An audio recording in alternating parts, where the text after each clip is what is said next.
Tiens, on a un bas fode. Ni jamukan be di aw ma sibiri o sibiri. Akaje Mukankura, voix de l'Amérique. Ambafo. Surafana t'o dunnen kɔfɛ nɛgɛ ɲɛ 9 ka taa bila nɛgɛ ɲɛ 10 na voix de l'Amérique kan. An b'a fɔ sigilen na an b'a fɔ kama. An b'a fɔ dɛ. An balimaw an wula Mohamed Touré ka bɔ Washington DC studio 10 la n'o ye 10nan ye bi ye sibiri ye n'o ye février kalo o tile 5nan ye san 2022 an b'a fɔ o jɛmukan kɔni a kɛnɛ sigira bi y'a ta ko 369 ye an bɛ sɔrɔ Bamako n'a laminiw na fiɲɛ turukala 102 sanfɛ n'o ye 102 FM ye ayiwa Bugunikaw an bɛ sɔrɔ radio Kumase kan n'o ye fiɲɛ turukala 92 Moptikaw an bɛ sɔrɔ radio Orona kan fiɲɛ turukala 93 ani tomi 2 n'o ye 93.2 FM ye Tumutukaw an bɛ sɔrɔ 93 kan 90.3 FM Gawokaw an bɛ sɔrɔ ayiwa tomi fiɲɛ turukala 106 ani tomi 1 106.1 FM an bɛ sɔrɔ fana bɔlɔlɔ kan n'o ye www.voabamara.com walima an bɛ sɔrɔ fiɲɛ sira fɛ n'o y'an ka Facebook page VOA Bambara ye aw ka bi jamukan o bɛna lase ne yɛrɛ Mohamed Touré fɛ ayiwa an balimaw ani wula an ka foli bɛ bɛɛ ma Mali kɔnɔ ani Mali kɔ kan minnu fana bɛ ka mafilɛ kɛrɛnkɛrɛnna fiɲɛ sira fɛ n'o ye Facebook ye an ka foli b'aw ye ayiwa an ka bi jamukan an bɛna kuma tuguni i n'a fɔ farafinna gun tile biyanfan nafasɔrɔ sira jamanaw ka jɛkulu n'o ye CEDEAO o ye ɲangili min bin Mali jamana kan ayiwa bɛɛ b'a dɔn ko a degun a bonyana a farinyana kosɛbɛ nka a kɔlɔlɔ de bɛ jumɛn ye sisan jamanadenw kan a kɔlɔlɔ ye jumɛn jamana yɛrɛ kan u ka nafasɔrɔ sira waribɔn maraw ani waribɔn so yɛrɛ hakilila la o kama bi ayiwa ni fɛn fɛn b'a fɛ k'u da don an ka baro la a bɛ se k'an sɔrɔ nɛgɛjuru kan n'o ye dɔwɛrɛ 001 202 619 02 70 to dunkan na o ye fu 2 1 2 fu wɛrɛ 2 6 19 fu 1 7 fu 1 2 ani 70 walima a bɛ se ka bataki caman fana fiɲɛ sira fɛ n'o ye Facebook ye VOA Bambara kan an ka bi dunan ayiwa o tɛna kɛ dɔwɛrɛ Modibo Makalu ale ye nafasɔrɔ sira ayiwa hakili jagabɔla ye ka bɔ Bamako an b'a fɔ ko économiste ayiwa yan'an ka segin ka na kuma di an ka dunan ma ani an ka lamɛnnibaga ma an bɛna fɔli duman dɔ lamɛn fɔlɔ.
ayiwa an balimaw an ka foli b'a ye halisa an b'a fɔ jamukan de kɛnɛ kan ayiwa bi an y'a fɔ cogo min na waatinin dɔ la an bɛna kuma CEDEAO ka ɲankili bere min lagosira Mali jamana kunna ayiwa kɔlɔlɔ de bɛna kɛ jumɛn ye sisan nɔ i n'a fɔ nafasɔrɔ siraw o siratigɛw fɛ ayiwa jamana yɛrɛ ka nafolo minnu maralen bɛ CEDEAO jɛkulu maaw ka jamanaw kɔnɔna na ani jamana yɛrɛ ka ayiwa sɔrɔ n'u bɛ ayiwa minɛn minnu labɔ ka taa ayiwa kɛnɛma o hukumu kɔnɔna na ani fana waribɔnw yɛrɛ ka baara kɛcogo o kɔnɔna na o kɔlɔlɔ bɛ se ka kɛ jumɛn ye jamanadenw kan ani jamana fanga yɛrɛ kan ayiwa yan'an ka dunan kɛ Modibo Makalu kan na an bɛ kuma ni professeur Yaya Traoré ale bɛ nɛgɛjuru kan Yaya i ni wula. Yaya Konare i b'a kɛ to ayiwa n balimakɛ n y'a fɔ cogo min na an bɛna kumana CEDEAO kan yɔrɔ an ka jamukan tɛmɛnenw na nka n bɛna kuma CEDEAO ka ɲankiliw kan an ka jamukan tɛmɛnenw na i yɛrɛ y'i da don a baro la nka an bɛ yɔrɔ min na sisan caman b'i yɛrɛ ɲininka ayiwa ɲankili nin barisabu Mali jamanaden Mali ka bon 20,000,000 ni kɔ ayiwa an b'a fɛ k'an da don ɲankili yɛrɛ ye jumɛn de ye a kɛkun ayiwa min lagosira Mali kun a kɛra mun de kama a kɔlɔlɔ bɛ se ka kɛ mun de ye jamanadenw kan fana an bɛna kuma o de kan nka dakuruɲɛ kelen na yan'an ka kuma di an ka lamɛnbagaw ma e yɛrɛ fɛ sisan Mali bɛ yɔrɔ min na sisan nin y'a kalo kelen ni ɲankili lagosira jamana kunna nka e hakili la a kɔlɔlɔ bɛna se ka kɛ jumɛn ye a gɛlɛya bɛna se ka kɛ jumɛn ye jamana taabolo yɛrɛ kan baarakɛ fanfɛla la nafasɔrɔ sira ayiwa wari bɔyɔrɔw ni jamana ni kɛrɛfɛ jamanaw ni jamana yɛrɛ kɔnɔna na fo jamanadenw fana k'a dɔn a gɛlɛya ye jumɛn de ye nka e yɛrɛ hakili la e bɛ se ka mun fɔ yɔrɔ ni fanfɛla la.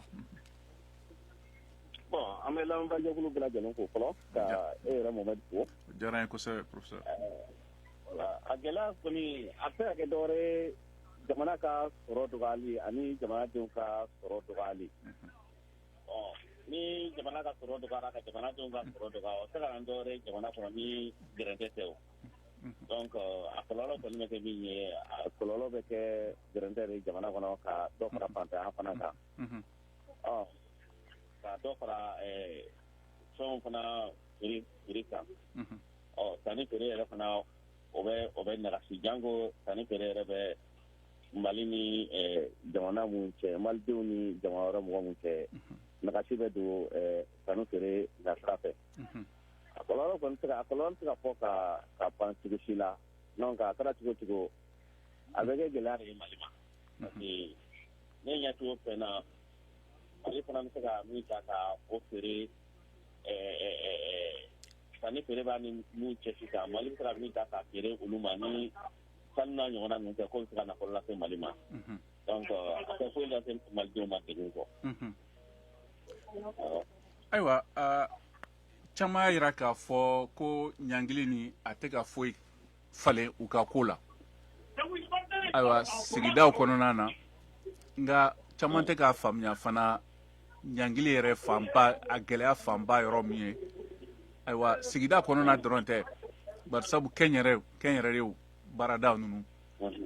ayiwa olu ka u bɛ sanni feere minɛn minnu kɛ k'u labɔ ka taa kɔ kan jamanaw ni ɲɔgɔn cɛ la a jɛkulu yɛrɛ ni ɲɔgɔn cɛla ye o yɔrɔ fanfɛla la e bɛ se ka mun de fɔ ayiwa lamɛnbagaw ye. Bon mɔgɔ minnu bɛ k'a fɔ ko ɲankili in tɛ ka gɛlɛya lase olu ma i bɛ t'a sɔrɔ olu kɔni bɛ jamana wɛrɛ kɔnɔ min ni Mali tɛ kelen ye dɛ. Ka sababu kɛ i mana Mali fɛn o fɛn ta sisan a bɛɛ da gɛlɛyara hali n'a sɔrɔ u da tun bɛ ka gɛlɛya kɔrɔlen nka ɲankili nana takura k'a la sukaro tɛ ka san tulu tɛ ka san o y'a la nɔgɔmani ye kuma tɛ nɔnɔmugu yɛrɛ ma donc hali ani mɔgɔ caman bɛ yen mun bɛ sanni feere kɛ ani Bogo Tulazo cɛ ou bien Mali ni Lomé Bamakɔ ni Cotonou cɛ walima Bamakɔ ni Abidjan cɛ an balima cɛ mun bɔ ka na an balimamuso mun b'o kɛ olu gouvernement ta tɛ kelen yɛrɛ nka an ɲɛ b'a fɛn o fɛn na a bɛɛ sigilen don so kɔnɔ sisan si tɛ ka se ka mouvement foyi kɛ donc sɔrɔ ta fan fɛ olu kɔni ka sɔrɔ kɔni dankarilaw la kosɛbɛ donc mɔgɔ mun bɛ k'a fɔ ko olu tɛ ka a ye gɛlɛya ye fɔlɔ bon ne ma dɔn n'an kɔni bɛ jamana kelen kɔnɔ n'o tɛ ni gɛlɛya tɛ e yɛrɛ kan kɔni i b'a dɔn mɔgɔ dɔ b'i kɛrɛfɛ gɛlɛya b'o kan. Ayiwa balimakɛ i bɛ to nɛgɛjuru kan an bɛna an ka dunankɛ bisimila n'o ye monsieur Mamadu Modibo Maw Makalu i bɛ hakɛ to monsieur Makalu i ni wula. Ayiwa i bisimila an ye baro daminɛ nka sisan i bɛ kɛnɛ kan yan ayiwa n y'a fɔ aw ɲɛna cogo min na Modibo Maw Makalu ale ye nafasɔrɔ sira hakili jagabɔla ye économiste don a bɛ Bamako a bɛna se ka an lafaamuya ɲangili yɛrɛ kɔrɔ ye jumɛn i n'a fɔ nafasɔrɔ sira fanfɛla la a n'a kɔlɔlɔ bɛ se ka kɛ cogo jumɛn jamanadenw kan sigidaw kɔnɔna na ani jamana kɔnɔna na ayiwa n balimakɛ i bisimila. Ayiwa nin y'a kalo kelen ni ɲangili ninnu lagosira jamana kunna ayiwa don tɛmɛnenw na an y'a kuma falen-falenw kɛ ni sigida maa caman ye dɔw y'u ka gɛlɛyaw ɲɛfɔ nka halisa a bɛ komi dɔw tɛ k'a faamuya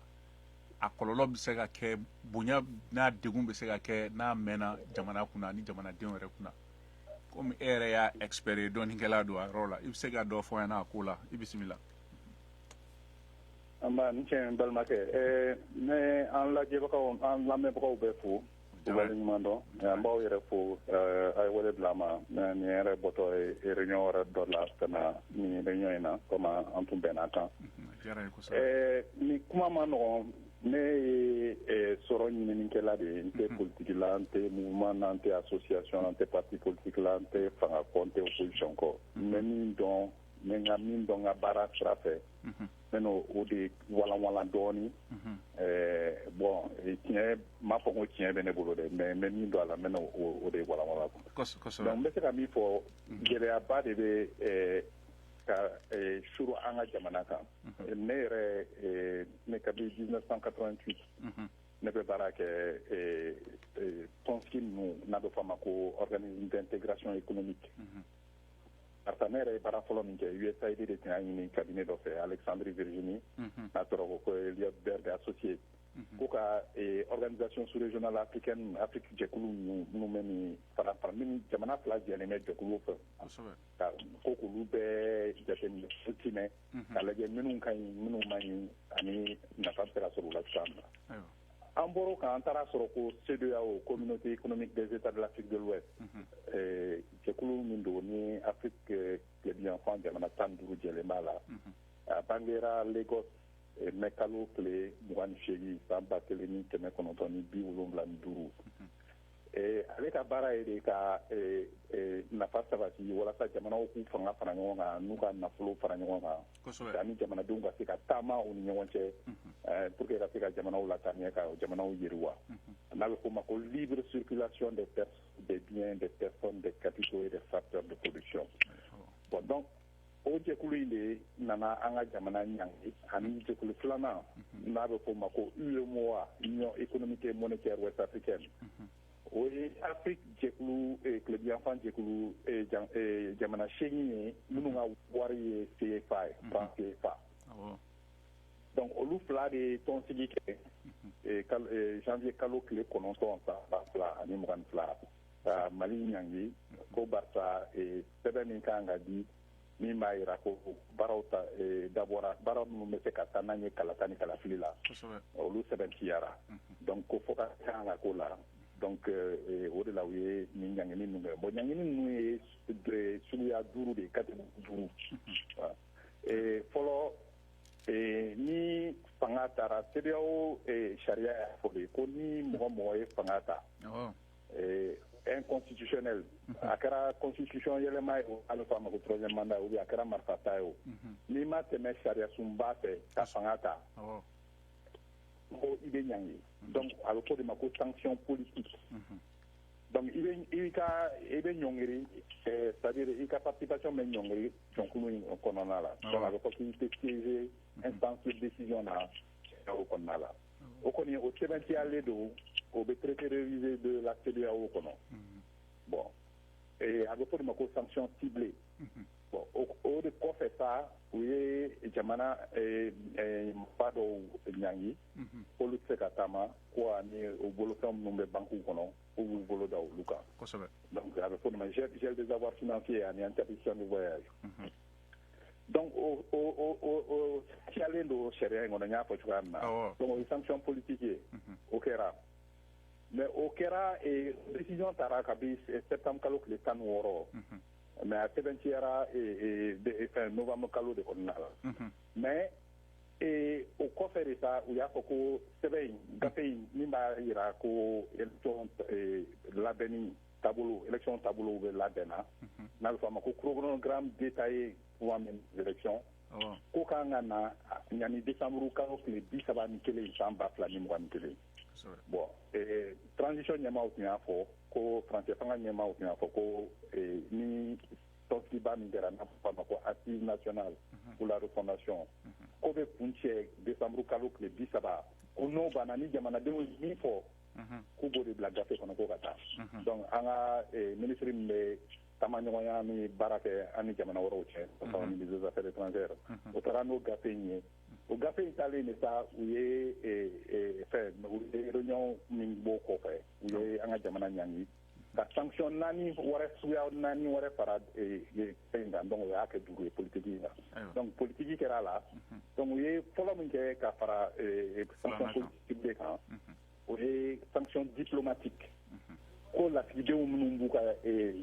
jamana 14 ka lasigiden bɛ Mali la k'u b'olu sama ka labɔ kabiri ala ye n da ma deli ka mɛn ko intégration économique la ko lasigiden samana filanan ko sanction économique o kɔrɔ ko ani sanction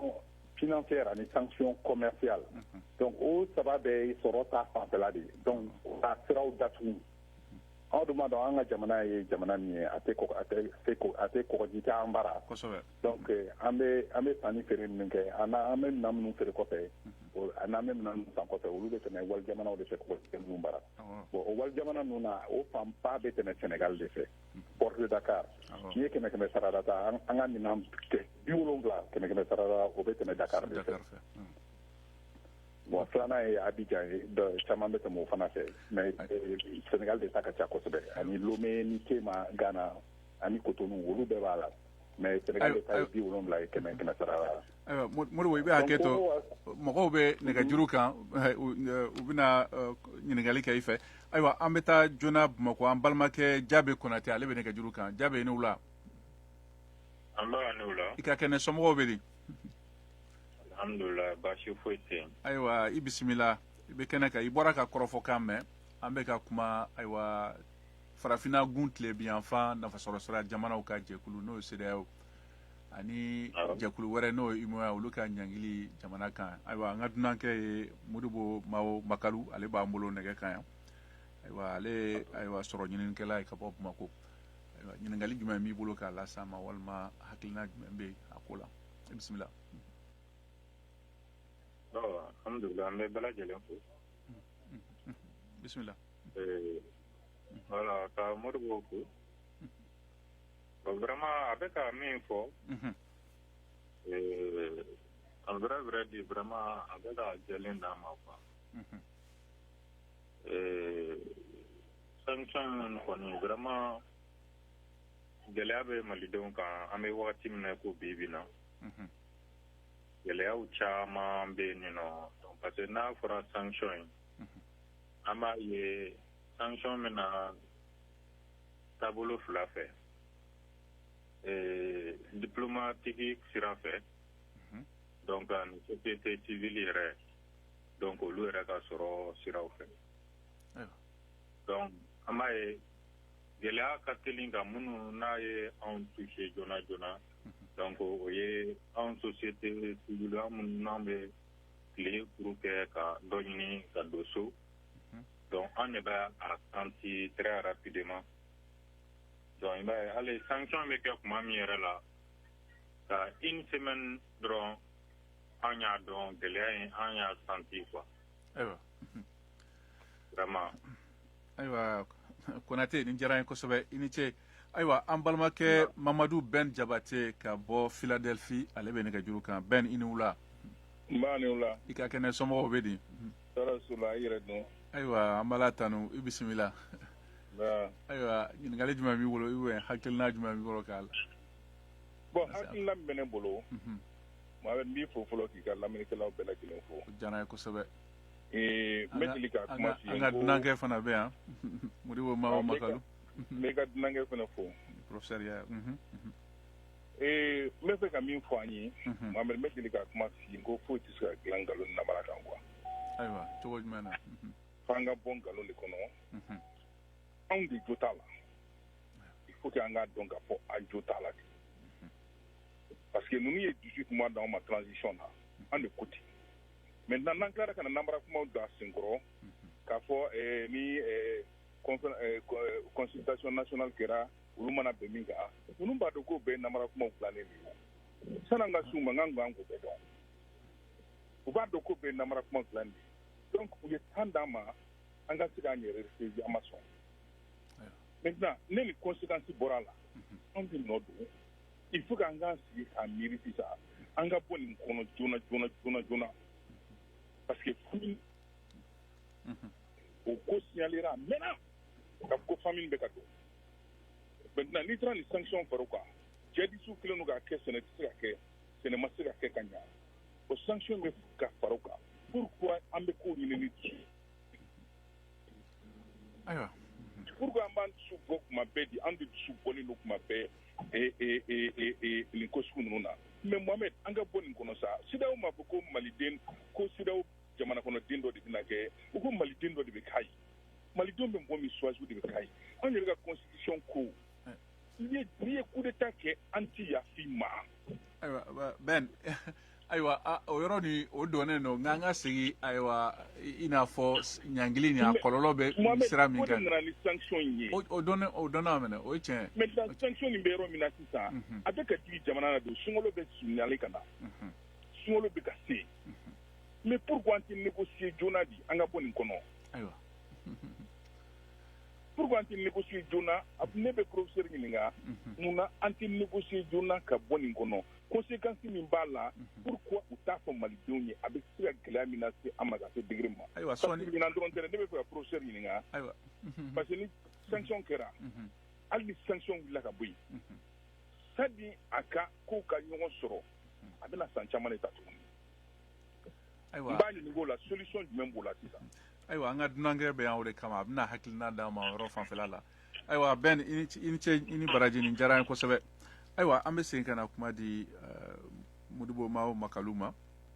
ayiwa i bɔra ka kɔrɔfɔkan mɛn sisan n ye monsieur Jabate ni monsieur Konate ka kuma mɛn an b'u fo k'u waleɲuman dɔn n tun ye min fɔ n ko fɔlɔ tun ye sanction politique ye sanction politique ye ɲangili in na ensuite sanction diplomatique u ye lasigidenw lasama ani sanction économique financière et commerciale ka siraw datugu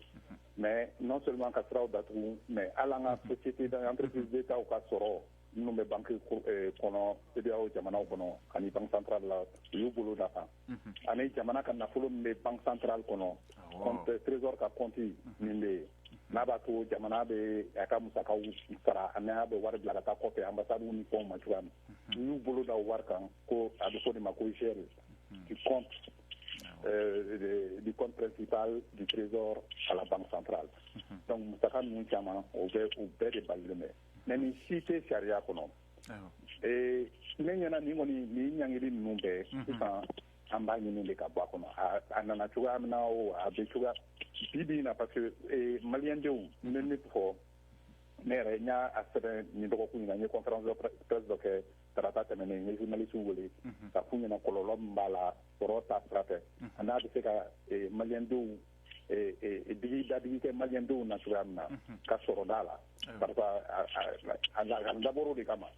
parce que nin sanction in n'aw ye jamana ɲɛmaaw ɲangi o ye fɛn kelen ye o de yamaruyalen don mais k'a fɔ k'aw bɛ jamanadenw ɲangi o tɛ intégration économique ye o tɛ sɔrɔ la yiriwa o bɛ na ni kɔlɔlɔ caman de ye jamana ma n'i ye Mali yɛrɛ ta san 2020 na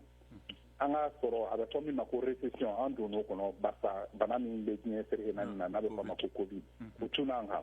mais o tunnen an kan n ko frontières de datuguna il faut que malien ka famu ani minnu y'a ɲangi ka famu ko anw ka sɔrɔ kɛmɛ sarada la 60 bɛ bɔ sanni feere de la n'a bɛ f'o ma exportation an bɛ minɛn minnu feere kɔfɛ ani importation an bɛ minɛn minnu san kɔfɛ kɛmɛ sarada la 60 bɛ b'o de la n'i ye o jamana n'i ye frontière datugu kɔni caman bɛ bɔ sɔrɔ la kosɛbɛ bon ni san 2020 lajɛ kɔɔri fana ma sɛnɛ ka ɲɛ donc o fana tun nana ni kɔlɔlɔ caman ye a yɛrɛ b'a dɔn kɔɔri fana nafaba de b'a la an ka jamana kɔrɔ parce que an ka miliyɔn 5 ɲɔgɔnna olu balo bɛ bɔ kɔɔri la olu bɛ sɔrɔ kɛ kɔɔri la bon donc san 2021 na nɔgɔya kɛra donc an ye -2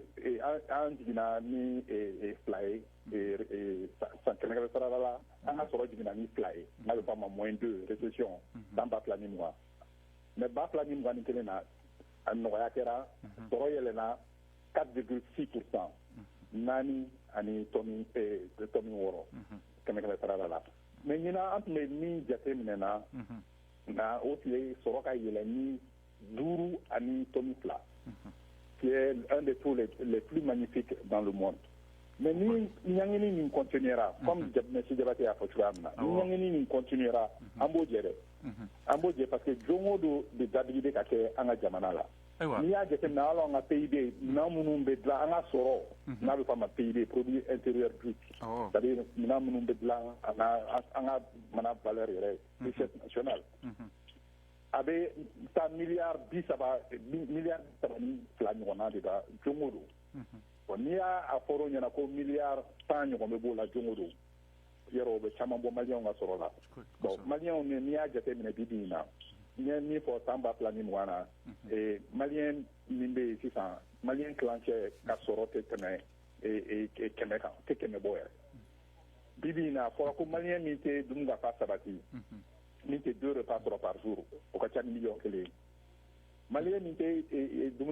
dumuni sɔrɔ ka fa siɲɛ 3 tile kɔnɔ o bɛ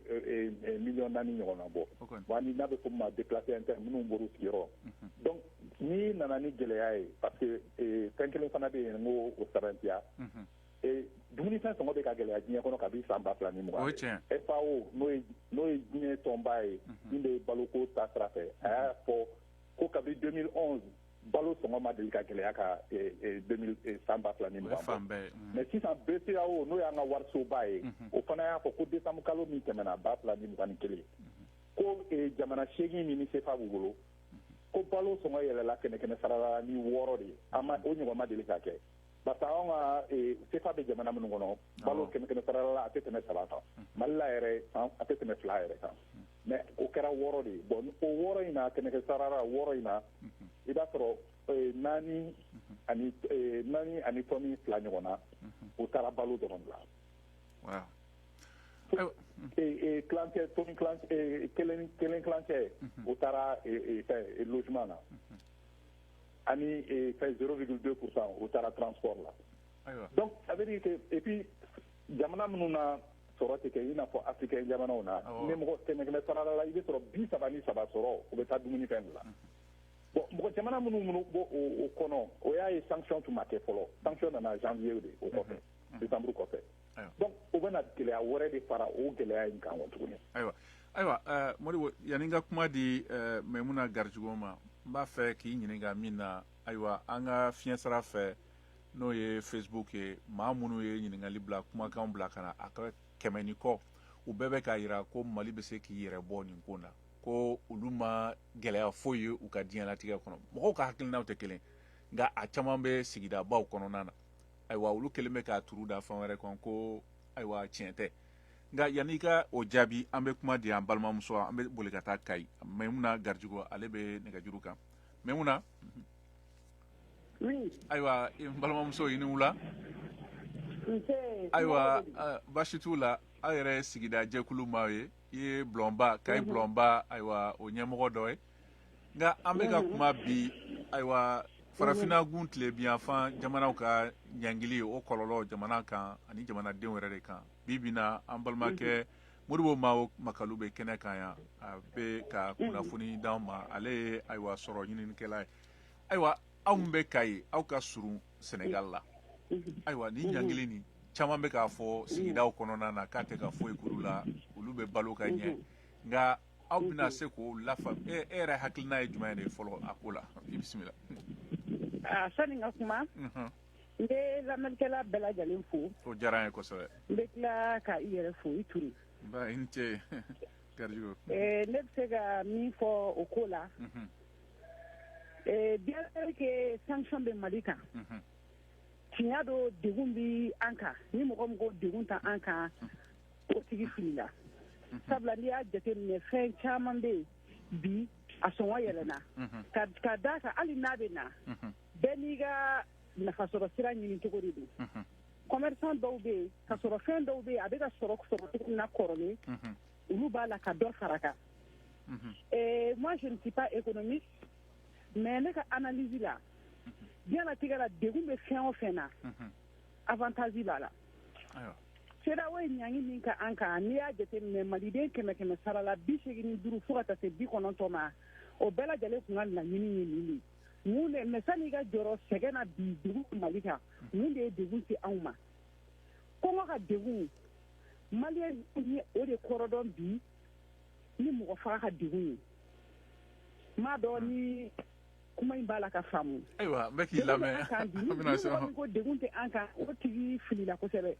parce que fɛn caman bɛ a gɛlɛyara mais an bɛ ni mɔgɔw bɛ ka fɔ degun t'an kan parce que u bɛ ka kɔngɔ ka degun économie financièrement o degun an bɛɛ b'a la ka o de supporter ka bisigi ka bila an dusukun na ko don dɔ la k'o degun in bɛ ban parce que n'an ka Mali ka territoire ka yɛlɛma hɔrɔnya dira an ma an b'a bila an kunkolo la k'a jigi k'a fɔ ko nin degun in de b'an bolo la. ne kɔni ka laɲini na minnu bɛ k'a fɔ ko degun t'an kan u ka hakilina ye nin de u ka vision ye nin de. ayiwa nin diyara n ye barisabu an y'a faamuya nka a muɲu nin a bɛna se dan jumɛn na barisabu nin y'a kalo kelen nka an bɛ yɔrɔ min na caman. an bɛ yɔrɔ min na bi an bɛ an profite yɔrɔ la k'a fɔ an ka gouvernement de ye k'a fɔ an ka Mali économistes ye k'a fɔ an ka commerçants ye. K'a f'u ɲɛna économistes yɛrɛ ye kalan mun kɛ olu bɛ se ka solution dɔ de sɔrɔ ka apporter maliyɛnw contribuables minnu bɛ Mali kɔnɔna la olu yɛrɛ bɛ se k'u yɛrɛ sɔrɔ cogo min na n'i kun y'a jateminɛ fɔlɔ 1960 à 1968 Mali kɛlen ka indépendance ta an tun ka fɛn bɛɛ bɛ an bolo Mali kɔnɔ yan a ma kɛ an tile la mais an bɛɛ y'a kalan histoire la i n'a fɔ bɛɛ b'a kasi cogo min na Mali ka fɛn bɛɛ tun b'a bolo yan mais pourquoi u tɛ segin o système kelen kan Somatexu créé ka Comatexu créé ka Sonexu créé ka an ka Mali sɛnɛ yɔrɔw minnu bɛ malo sɛnɛ ka a bɛɛ lajɛlen labɛn cogo la walasa malidenw yɛrɛ bɛ se ka bɔ gulonɛ jɔnya la ka bɔ gulonɛ faransi la ka bɔ gulonɛ dugu wɛrɛ la an yɛrɛ tɛ apportu kɛ an ka pays ye pour que an bɛ se k'an yɛrɛ ta cogo min na parce que ni mɔgɔ ni ma kari i tɛ bɔ jɔnya kɔnɔ k'a da kan an jigi bɛ da la kan nin bɛ ta ni nin ma wari di an ma ni nin ka dumuni ma na an yɛrɛ tɛ a ɲini k'o bɛɛ kɛ an fɛ an faso la pour que an ni bɛ se ka lafiya parce que denwolomuso i ye ne wele ne ye muso de ye n bɛ kuma muso bɛɛ tɔgɔ la muso bɛ kɔngɔ kun ka sɔrɔ n'a ɲɛ bɛ a den na an bɛ kɔngɔ kun kan an kana dumuni kɛ mais an bɛ den minnu wolo o den ninnu bɛ to an kɛrɛfɛ an b'o ye don ka bɔ a la hali n'an bɛ ji min an b'o kɔrɔ dun ka fa ye bon an ye an denw ka saya an balimakɛw ani an faw an kɔrɔw an y'olu ka saya an y'o de ta ka kɔngɔ ka an minɛ an bɛ kɔngɔ kun ka sɔrɔ Mali kɛlɛ ka ban. ayiwa ne ka hakilina la mɔgɔw bɛɛ bɛ ka degun in kun nin sinon degun bɛ an kan mais degun dɔ ka fisa degun dɔ ye. ayiwa i ni ce nin diyara n ye kosɛbɛ an bɛ kayikaw bɛɛ fo ayiwa sisan an bɛna taa Côte d'Ivoire jamana la an balimakɛ Saka Banba ale bɛ nɛgɛjuru kan Saka i ni wula. i ka kɛnɛ somɔgɔw bɛ di. wa n ka kɛnɛ basi foyi t'a la. ayiwa aw minnu bɛ Côte d'Ivoire ayiwa a ɲangili ko nin a bɛ cogoya jumɛn hakilina jumɛn b'a la walima ɲininkali bɛ jumɛn min fɛ k'a lase Modibo Makalu ma ale bɛ kɛnɛ kan ɲangili ko fan fɛ. bon ne yɛrɛ hakilina min na o ye Mali yɛrɛ gouvernement ye. bon u k'a essayer tiɲɛ yɛrɛ la u ka yɛlɛma don kow la dɔɔni. parce que ko bɛ taa cogo min na CEDEAO ye a yira k'a fɔ ko a ka ɲangini bɛ k'a tɛ fo gouvernement yɛrɛ ka na ni programme kura ye quoi. donc u k'a lajɛ u kana ni u ka kura wɛrɛ kɛ ka di pour que ka se ka élection date fɔ CEDEAO ka tension bɛ a ka se ka wuli ka bɔ yen. bon o de tun bɛ ne hakilina ye bari n'olu ma kɛ CEDEAO tɛna ka sanction wuli ka bɔ bon CEDEAO a bɛ se ka taa ka CEDEAO to quoi nka aw tunkarankew cogo aw Mali jamanaden tunkarankew mun bɛ Côte d'Ivoire ɲangili ni a kelen bɛ ka a ye degun lase aw ma barisa caman de bɛ wari ci ayiwa somɔgɔw ma Mali la o yɔrɔ fanfɛla la a kɛra baara sababu la wari tɛ ka taa n ka se yɛrɛ gɛlɛla wari ci yɛrɛ la kosɛbɛ yɛrɛ de ka da ni k'i bɛ wari ci ka taa Mali la a ka gɛlɛn parce que banque minnu bɛ yan n'o i kan ka wari di a ka bɔ a tɛ se ka taga bon o gɛlɛyaba yɛrɛ de bɛ yen mɔgɔ caman yɛrɛ kan yan nɔ ayiwa o gɛlɛya b'an kan yɛrɛ de ayiwa Saka nin diyara n ye kosɛbɛ i ni ce i ni baraji ayiwa yan'an ka segin ka kuma di an ka dunankɛ ma ani professeur Yaya Konare ma ayiwa an bɛna an tulo kɔrɔ bɔ fɔlɔ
Korotimi Traoré ka bɔ Segu Kura Segu aw ye Mali Kura lamɛn ntɛnɛn ka taa bila juma la nɛgɛ kaɲa 5 ka taa bila kaɲa 5 tɛmɛnen ni sanga 30 ye fiɲɛ turukala 102 kan Mali kɔnɔna na VOA Afrique radio la sanbalaɲɔ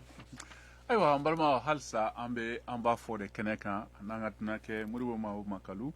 professeur Yaya Konare b'an bolo san an bɛ segin ka na kuma d'a ma yan'an ka se Modibo ma tuguni ayiwa professeur i bɔra ka an ka dunankɛ ka kumakanw mɛn Modibo a ye min fɔ sɔrɔ ko fanfɛla la ani gɛlɛya minnu daminɛna i n'a fɔ nin y'a kalo kelen i n'a fɔ ayiwa a y'a jira k'a fɔ ko 100 sarada la n'i y'a lajɛ 60 o ɲɔgɔn de ye Mali ka sanni feere n'a fɔra ko danfuraw bɛɛ datugura nka aw yɛrɛ min bɛ école karamɔgɔw ye aw bɛ se ka denmisɛnninw ni sigida maaw ka hakilina faamuya cogo jumɛn gɛlɛya ko kan barisabu i bɔra ka Maimuna ka kuma fɛ k'olu b'a fɛ ka muɲu barisabu ayiwa n b'a fɔ cogo jɔ fasoden ɲuman ko don hakilina don i na ɲangili bɛɛ b'a dɔn k'a man ɲi a kɛra gɛrɛntɛba de e b'o yɔrɔnin faamuya cogo jumɛn ani maa minnu bɛ k'a fɔ halisa an bɛ nin fɛ ka tɛmɛ ayiwa jɔnmaya kan est-ce que o de ko don yan e bolo Konare oui a bɛ segin ka foli kɛ ne kɔni bolo a ko to ye a fila bɛɛ bɛ se ka taa ni ɲɔgɔn ye an ka jamana bɛ se ka bɔ bolo la en même temps min ye gɛrɛntɛ ye o fana o bɛ se ka ban ni gɛrɛntɛ in fila kunna ɲɛ a bɛ n'a fɔ nin ye n m'a fɔ an yɛrɛ ka gɛrɛntɛ ɲininen don mais a kɛra n'a fɔ gɛrɛntɛ in a ba sababu ye anw yɛrɛ de bolo quoi donc an kana sigi a kɔrɔ ko a tɛ ka fɛn kɛ mɔgɔ la walima nin ka d'an ye ka tɛmɛ an ka denmisɛnninw fagali kan anw ye école-karamɔgɔ an kɔni hakilina ye min ye o ye k'a fɔ an ka bɔ nin kɔnɔna na ka sabu kɛ n'i ye jateminɛ kɛ wulikajɔ fɛn o fɛn kɛra sur le plan social sur le plan politique a bɛɛ bɛ bɔ gɛrɛntɛ dɔ de la autorités min b'an kunna sisan u ka kumakanw ka di mɔgɔw ye bon u ka kɛwale ka di mɔgɔw ye parce que u b'a yɛrɛ ka fɔ jamana kanu b'u la jamana ka bɔ basigibala nin kɔnɔna na a ka di u ye mais o fana o bɛ k'a sɔrɔ jamanadenw kɔnɔ falen don dɛ ni gɛrɛntɛ juguyara ka se yɔrɔ dɔ la sa fɛn tɛ mɔgɔ bolo kɔngɔ bɛ mɔgɔw la a laban na jamanadenw bɛ sɔn ka kɛwale kura wɛrɛw ta dɛ u bɛ sɔn ka hakilina kura wɛrɛw ta donc yan'a ka se o yɔrɔ ninnu ma ne kɔni hakili la CEDEAO kɔni sigilen don k'an makɔnɔ Union africaine sigilen don k'an makɔnɔ Nations unies sigilen don k'an makɔnɔ gouvernement ka fɛn dɔw boloda joona joona ka segin ka taa olu ma donc jamana bɛ se ka segin a cogoya kɔrɔ la cogo min na an bɛ waati min na i n'a fɔ sisan an kana an yɛrɛ nɛgɛ jamana si tɛ yen ni e bɛ se ka i yɛrɛ bɔ a ko kɔnɔna na i bɛ se k'i yɛrɛ bɔ gɛlɛya la kɔnɔna na ka jamana tɔ to ne hakili la CEDEAO yɛrɛ sigikun y'o de ye jamanaw bɛ se ka ɲɔgɔn dɛmɛ cogo min na ka bɔ gɛlɛyaw kɔnɔna na donc hali jateminɛ yɛrɛ kɛra économistes yɛrɛ y'a fɔ cogo min na maaw tulo bɛ ne kan na walasa farafinna yɛrɛ ka se ka fiye sɔrɔ farafinna ka se ka taa ɲɛfɛ yɛrɛ économiquement a bɛ daminɛ ayiwa jɛkuluba ninnu de la i n'a fɔ CEDEAO n'a ɲɔgɔnna ani SADC n'a ɲɔgɔnna ani ayiwa Afrique centrale jɛkulu minnu bɛ olu n'a ɲɔgɔnna ninnu donc an bɛ se ka an yɛrɛ to nin kɔnɔna na badabada ka sɔrɔ labɛn wɛrɛ foyi ma sabati min fana bɛ se ka na n'an ka sɔrɔ ta ɲɛ parce que depuis a daminɛna foyi tɛ ka fɔ malidenw ɲɛ taasira foyi tɛ ka don malidenw kɔrɔ an bɛ se ka baara kɛ sira min fɛ ni dɔ bɛ fara an ka sɔrɔ yiriwali kan an bɛ se ka to nin kɔnɔna na tan. Ayiwa ni i ce ni baraji nin diyara n ye kosɛbɛ monsieur Konare ayiwa sisan yanni ka kuma di Modibo ma an bɛ segin ka taa Abidjan Côte d'Ivoire Saka Banba a bɛ nin ka juru kan Saka e ko k'e ka ɲininkali filanan ye jumɛn ka ɲɛsin Modibo Makalu ma. Bon ne bɛ fɛ ka ɲininkali min k'a la est ce que jamana ɲɛmɔgɔw depuis u ka décision ta est ce que u kun ka plan B dɔ la dilan ka bila fɔ CEDEAO bɛna ɲangini min kɛ ka se k'a kɔlɔlɔ kunbɛn est ce que u kun ka o labɛn wa. Ayiwa pour que jamanadenw kana sɛgɛn. Ayiwa o diyara n ye kosɛbɛ i ni ce ni baraji ayiwa yan'an ka segin ka dumakɛ mɛn an balimakɛ Joel Keita ale bɛ nin ka juru kan Joel e ko di i bisimila. Salam alaikum fɔlɔ. Alaikum salam i ni wula. Ayiwa. Bon ni ɲininkali tɛ dɔ n'a y'a sɔrɔ CEDEAO ninnu ka texte la n'a y'a sɔrɔ a fɔlen don ka jamana sanctionner jamana min b'a fɛ k'a ka yɛrɛma hɔrɔnya ta k'a ka destin ta bolo mɔ. Ne y'a sɔrɔ o sɛbɛnlen bɛ CEDEAO ninnu ka texte kɔnɔ ne b'a fɛ k'o de dɔn. Ne y'a sɔrɔ a yɛrɛ fana t'a kɔnɔ mun na u ye Mali jamana sanctionner quoi. Ka embargo bi an comment dire ka sanction bi an ka jamana kan mun na o kɛra. Ayiwa ayiwa diyara kosɛbɛ i Keita ayiwa an bɛ segin ka na kuma di an balimakɛ ma n'o ye Modibo Makalu ayiwa i bɔra ka ɲininkaliw ni ayiwa kɔrɔfɔkanw mɛn e yɛrɛ ko di o la Modibo i bisimila. Merci monsieur Touré n ye kɔrɔfɔkanw bɛɛ mɛn madame Sego ani monsieur Konare ani monsieur Keita mais j'espère que ma ɲinɛ mɔgɔ kɔ. A lawaleyalen don ko clause de retrait jɛkulu ninnu na n'i bɛ fɛ ka bɔ i b'a sɛbɛntiya k'i bɛ fɛ ka bɔ mais a bɛ san kelen de ta yanni ka se ka bɔ i tɛ se ka girin ka bɔ ten n'o tɛ n'i donna jɛkulu o jɛkulu la bɔda fana b'a donda b'a la bɔda b'a la donc a bɛ fɔ de ma ko clause de retrait i ye ɲininkali min kɛ n'o y'a sɔrɔ ɲangini ninnu sɛbɛntiyalen don ne kɔni ma min sɛbɛntiyalen bɛ ne ye min kalan kɔni gafe ninnu kɔnɔ u ka sariyaw kɔnɔ n'o ye traité révisé de l'UEMOA ye n'o ye statut de la Banque centrale des États de l'Afrique de l'Ouest ye n'o ye traité révisé de la CEDEAO ye kelen min b'a kɔnɔ o ye sanction ciblée ye u ye ɲangini kɛ mɔgɔ 249 min ma n'o ye CNT mɔgɔ 221 ani gouvernement mɔgɔ 28 o kɔni o sɛbɛntiya ne b'a kɔnɔ mais tɔ ninnu kɔni ne ma o ye mais donc et puis fana f'an ka fɛn kelen de jateminɛ gɛlɛya tɛ se bɛɛ ma en même temps et puis bɛɛ de b'i ka jamana fɛ k'a fɔ ko gɛlɛya bɛna se jamana ma k'i bɛ content o la o mɔgɔ tɛ yen bɛɛ b'i ka jamana fɛ parce que an bɛɛ ye jamana kɔnɔdenw de ye an somɔgɔw bɛ yan an yɛrɛ bɛ yan an ɲɛ b'a la kow bɛ cogoya min na mais gɛlɛya tɛ bɛɛ sɔrɔ cogoya kelen na mais n'i ye a jateminɛ minɛn min bɛ don jamana kɔnɔ kɔrɔlen sɔrɔ min bɛ kɛ jamana kɔnɔ kɔrɔlen tiɲɛ ye kelen de ye o sɔrɔ tɛ se ka continue ka lawaleya o tɛ se ka kɛ cogoya si la a diyara an ye cogo a jamana diyara an ye cogo o cogo an ka autorités diyara an ye cogo o cogo parce que transition in dɛmɛbagaw yɔrɔ de b'a la opposition t'a la majorité t'a la transition in ye transition nationale de i b'a fɔ an ka équipe nationale n'an ka armée nationale an ka ɲɛmaaw de don galata ma kɛ k'u sigi u bɛ yan jamanaden bɛɛ de kama u tɛ yan groupe kalama dɛ jamana in ye maliyɛn bɛɛ de ta ye donc an bɛɛ b'a ɲini de jamana in nafa a bɛ fɔ de ma ko patriotisme patriotisme kɔrɔ de k'i ka jamana jɔyɔrɔ ka bon jamana tɔw cɛ ma mɔgɔ si t'a ɲini démocratie ka jamana ma mais n bɛ fɛ ka min fɔ n'i y'a jateminɛ kabi mali kɛra mali ye san 1960 la n'a bɛ fɔ a ma 22 septembre 1960 an bɛ minɛn min san kɔfɛ o de ka ca n'an bɛ minɛn min feere kɔfɛ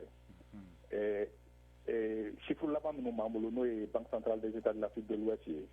o y'a fɔ ko 100 sarada la an 2020 mali ye min feere kɛnɛ ma kɔfɛ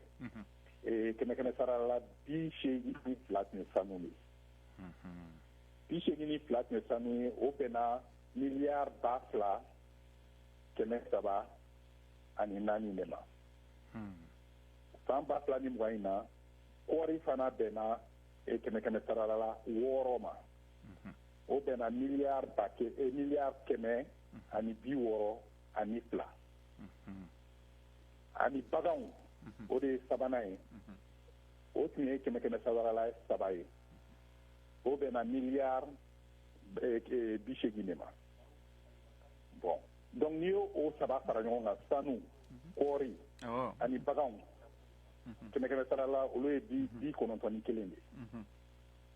donc o sɔrɔ de sera maliyɛnw ma an ka sanni feere la jamana wɛrɛw ni ɲɔgɔn cɛ mais fɛn minnu tɛ sɔrɔ an fɛ yan yɛrɛ n'olu tɛ dilan n'a fɔra ko tɛ don an bara n'a tɛ sɔrɔ taji b'o la san 2020 o bɛnna miliyari 619 de ma jamana sarala an bɛ fɛn fɛn ta kɔfɛ 28 o ye taji ye miliyari 600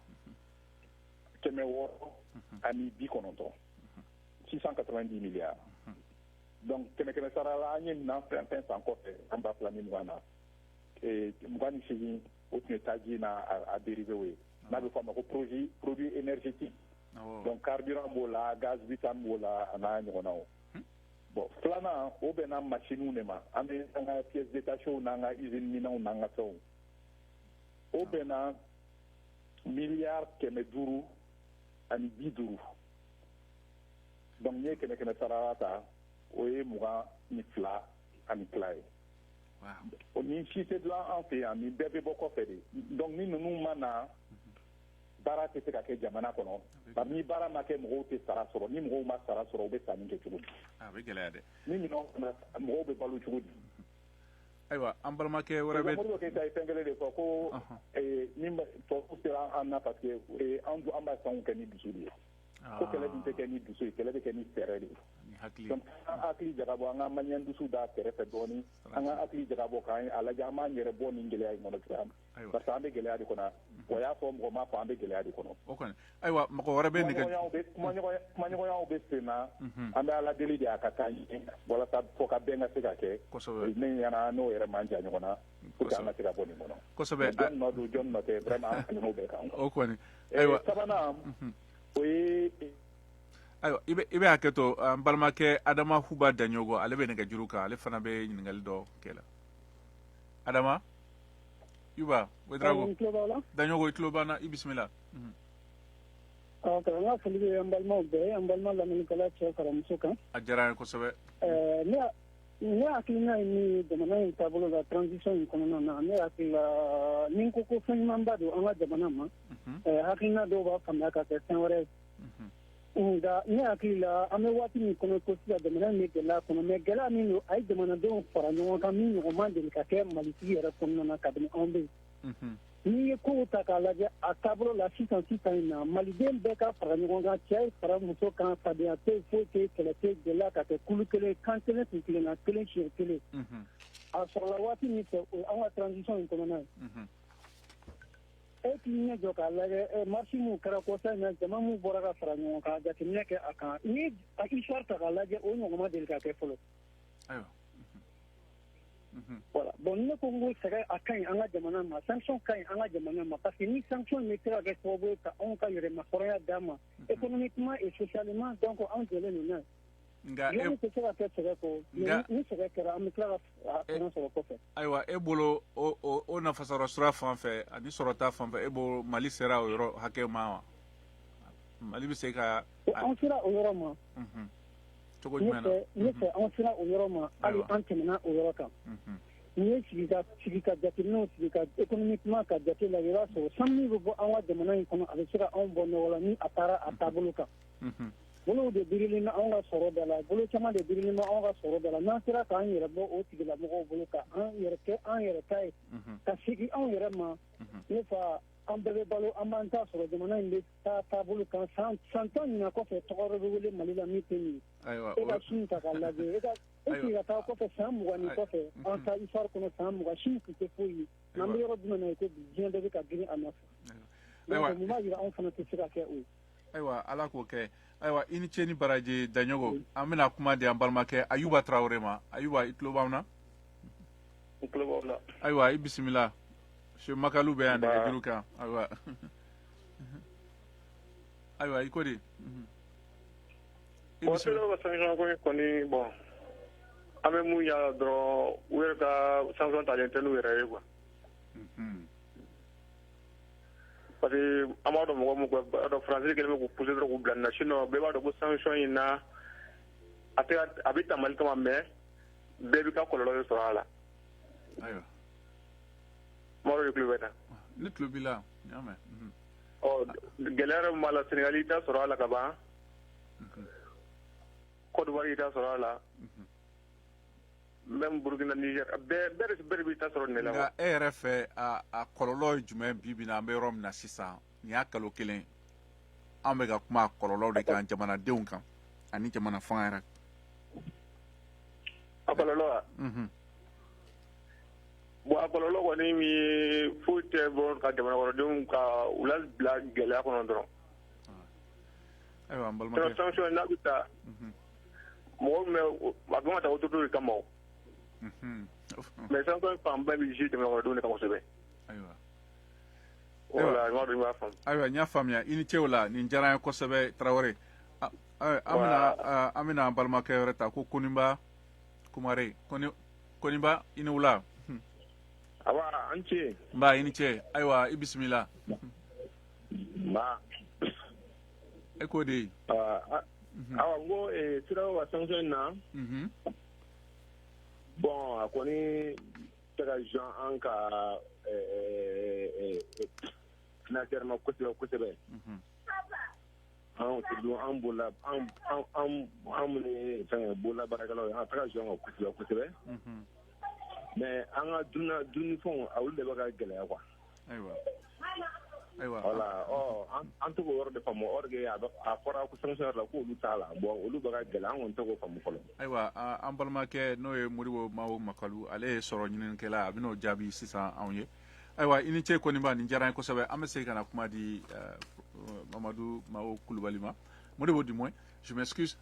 Modibo, i bɔra ka ninnu ka kɔrɔfɔ kan. Makalu. Ayiwa, i bɔra ka Koniba mɛn ani an balimakɛ min fana bɛ Côte d'Ivoire. Ale ye ko munna ale hakili la ni jamana fanga ye labɛn kɛ ni ka kunbɛn ka ɲɛngili ninnu kunbɛn. N'u ma labɛn kɛ u bɛna sira jumɛn ta i yɛrɛ ko kumaɲɔgɔnya bɛ sen na walasa a degun a kana bonya kosɛbɛ jamanadenw kan. I bisimila. Non, n balimakɛ saba min kumana n y'u bɛɛ ka kuma faamu surtout monsieur Daɲogo ta vraiment n y'o faamu kosɛbɛ barisa o ye ne yɛrɛ hakililata ye. Bibi in na n'i y'a jateminɛ an ye sanu min feere san 2020 na en fait sanu min feerela Mali tɔgɔ la miliyari 2,000 ani 300 ani 5 in mais gouvernement min tora Mali yɛrɛ kɔnɔ a tɛ miliyari 500 bɔ mun de b'o kɛ? Sanu min bɛ feere an tɔgɔ la mais an ta tɛ sanu in ye mun de b'o kɛ? Donc k'an k'an sigi ka an hakili jagabɔ de ka a jateminɛ crise fana ni gɛlɛya nana o de fana kan ka to mɔgɔw k'u hakili jagabɔ munna nin y'an sɔrɔ munna an man kan ka sɔn ni ɲɔgɔn wɛrɛ kan k'an sɔrɔ il faut tirer les enseignements hali n'an tun y'a jateminɛ min kɛra première république la ni ɲɔgɔn de kɛra première république la o président Modibo Kɔrɔ ni ne nana jamana ni gɛlɛya kelen in de nana ni minɛnw tunun na an kelen k'an ka wari créer san 1962 ni tila la ɲɔgɔn kelen in de kɛra kɛlɛ kelen in de don a bɛ fɔ nin de ma ko blocus économique o b'i ka jamana sɔrɔ da bɛɛ de tiɲɛ k'a bɛɛ datugu mais Zeyina ni problème yɛrɛ ye min ye anw ni Laginɛ ɲangi na mais Laginɛ ka warisoba b'a bolo n'a bɛ fɔ o ma ko banque centrale mais mɔgɔ si ma a fɔ ko Laginɛ bolo tɛ se ka taa ka wari ma mais munna u b'a fɔ ko Mali bolo tɛ se ka taa jamana ɲɛmaaw bolo tɛ se ka se wari ma wari min ye jamana ta ye o de y'a gɛlɛma yɔrɔ ye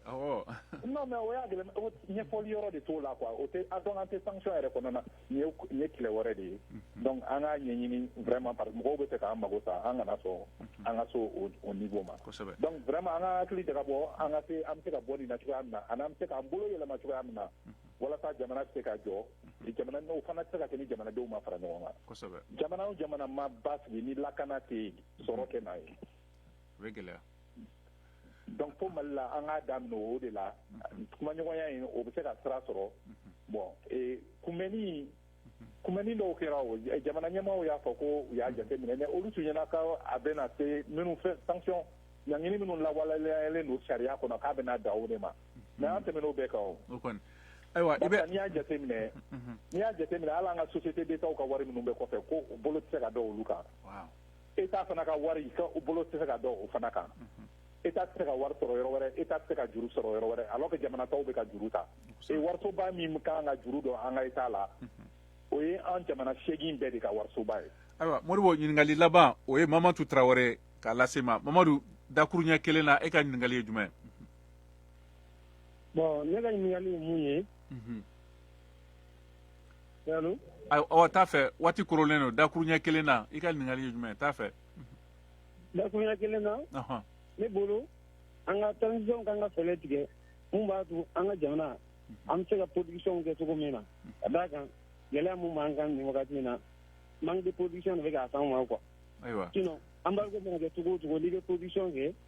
i bɛ se k'i yɛrɛ ka consommateur bɛ se k'i ka production satisfait quoi. ayiwa i ni ce ni baraji nin diyara n ye kosɛbɛ ayiwa an bɛna kuma laban di Modibo Makalu ma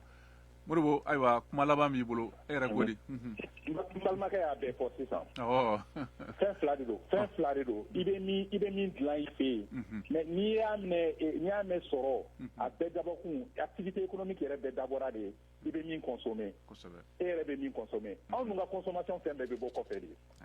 donc f'an k'o de jateminɛ an k'a lajɛ fɛn dɔw minnu bɛ se ka yɛlɛma an fɛ an ka yɛlɛma an bɛ sanu feere kɔfɛ an tɛ foyi yɛlɛma a la an bɛ kɔri feere kɔfɛ an bɛ kɛmɛ fara an bɛ kelen de yɛlɛma an bɛ bagan feere kɔfɛ olu sen kan foyi tɛ yɛlɛma a la donc o jamana tɛ se ka sɔrɔ kɛ donc an kan ka an taabolo de yɛlɛma sisan o ko ninnu bɛɛ jateminɛ an bɛ se ka minnu dilan fɛ an ka siw n'an ka fɛn baganw ani malo ani céréales kabaw ni fɛn minnu bɛ kɛ